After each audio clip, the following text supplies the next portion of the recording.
UP के बरेली में police ने अवैध रूप से रह रहे रोहिंग्या और बांग्लादेशियों की पहचान के लिए 15 दिवसीय सघन अभियान शुरू किया है। 26 मई से शुरू हुए इस अभियान में अब तक जिले के सभी थाना क्षेत्रों में 83 जगहों पर 750 लोगों की जांच की गई है। सभी थाने में विशेष टीमें गठित की गई हैं। इस अभियान में अब तक 45 संदिग्ध बांग्लादेशी और रोहिंग्या चिन्हित किए गए हैं, जिनमें भोजीपुरा थाना क्षेत्र में से 11 संदिग्ध शामिल हैं।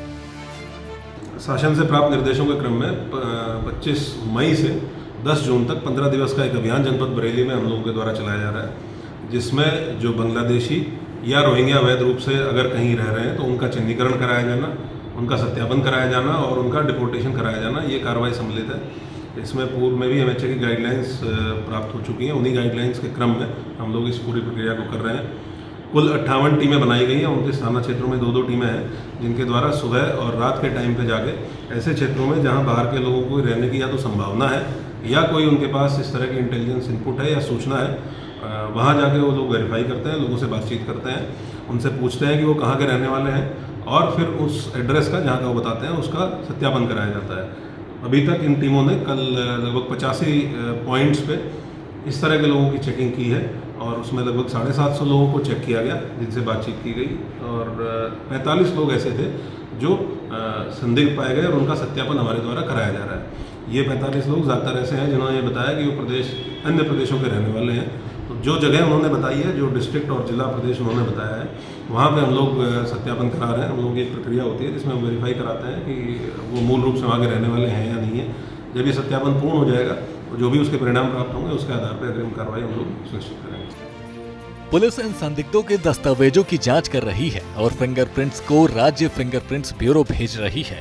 जांच में पुष्टि होने पर इन लोगों को डिटेंशन सेंटर भेजा जाएगा और केंद्रीय गृह मंत्रालय की गाइडलाइंस के तहत आगे की कार्रवाई होगी। जिले के शाही, विशारतगंज, भमोरा, फरीदपुर, बहेड़ी, शीशगढ़, देवरनिया और शेरगढ़ थाना क्षेत्रों में भी संदिग्ध मिले हैं।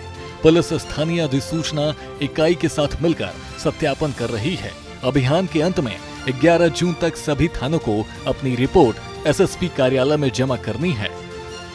जितने भी किराएदार हैं उनका एक सत्यापन अभियान चलाकर वृहद रूप से और सभी किराएदारों का सत्यापन कराया जाए, ताकि नंबर 1 उनका ये चेक हो जाए कि वो कहाँ के रहने वाले हैं, वहाँ से वेरिफिकेशन हो जाए और नंबर 2 उनके क्रिमिनल एंटीसीडेंट्स भी चेक हो जाए कि उनका कोई गंभीर आपराधिक कृत्यों में तो वो इन्वॉल्व नहीं है। तो इसको हम लोगों ने 1 मई से ही संपूर्ण जनपद में किराएदारी के सत्यापन के संबंध में निर्देश दिए थे। इसके 2 तरीके हैं। ऑफलाइन तरीके से भी कोई अगर अप्लाई करना चाहता है तो मेरे कार्यालय में आके अप्लाई कर सकता है। किराएदार भी सत्यापन करा सकता है और मकान मालिक भी सत्यापन करा सकता है अपने किराएदार का। और दूसरा, ऑनलाइन यूपी कॉप ऐप के माध्यम से भी वो CCTNS के माध्यम से भी अपना टेनेंट वेरिफिकेशन करा सकते हैं। वो लगातार लोगों के द्वारा कराया भी जा रहा है और उसमें अगर किसी का कोई क्रिमिनल बैकग्राउंड होता है, कोई गंभीर ऐसी प्रतिकूल बात होती है जो LIU की भी जानकारी में हो, तो हम लोग मकान मालिक को भी बताते हैं उसके बारे में और जो व्यक्ति है जिसने किराए में मकान लिया है उसके विरुद्ध भी विधिक कार्रवाई सुनिश्चित की जाए। बरेली में रोहिंग्या और बांग्लादेशी घुसपैठियों के खिलाफ पुलिस का ये अभियान आंतरिक सुरक्षा को मजबूत करने की दिशा में एक बड़ा कदम है। 45 संदिग्धों की पहचान और 750 लोगों की जांच के साथ पुलिस का सघन सत्यापन जारी है। योगी सरकार के इस स्ट्राइक से अवैध घुसपैठ पर लगाम लगने की उम्मीद है। ब्यूरो रिपोर्ट, सूर्य समाचार।